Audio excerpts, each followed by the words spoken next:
Dad, share me naman mga tips mo kung paano manligaw ng girl tulad ng ginawa mong panliligaw kay mami nung araw. Oo, pero nak, dandahan ka lang dahil nung kami ng mami mo, 19 years old pa lang kami noon nung kami ay kinasal. At marami kaming pinagdadaan ng hirap. At pasalamat kami sa Panginoon dahil binigyan kami ng mga anak na mababait katulad ninyo. Yeah, Daddy. Thankful din naman ako kay God at kayo naging parents ko. At ito ang isang tip na maibibigay ko sa iyo. Di ba singer, composer at rapper ka? Yes, Daddy. E di mag-compose ka ng isang kanta na magustuhan ng nagaling sa puso mo na magustuhan ng niligawan mo. Good idea, Daddy. Tama. Ah, Nung araw naman kasi hindi pa uso yung sulat-sulat pa lang ang uso nun. Hindi pa uso yung text-text, PM o DM or video call. Pero pag gawin mo sa niligawan mo yan, danahan ka lang, baka makulitan naman sa'yo. Makulit ka ba nung nililigawan mo si Mami? Hindi naman, medyo-medyo lang. Pero yun ang tinatawag na destiny. Of course, no regrets na. May ang mami mo naging partner ko sa buhay. So, Daddy, can I ask you something? What is that na? Kung hindi ka naging boxer, ano kaya ang naging trabaho mo? Ako, siguro tindiro ako na. Kaya isa lang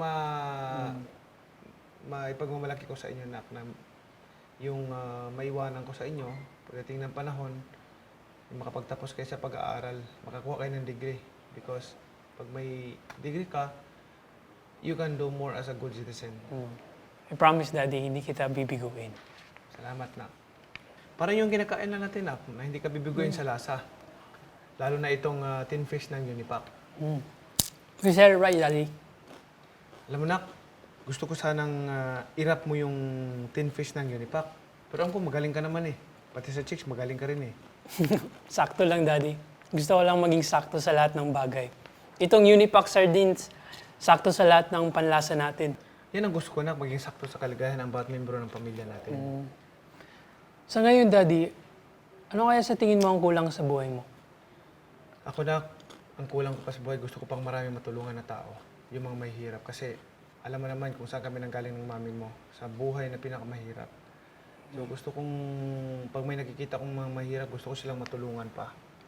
Dahil naawa ako sa kanila dahil doon ako galing eh.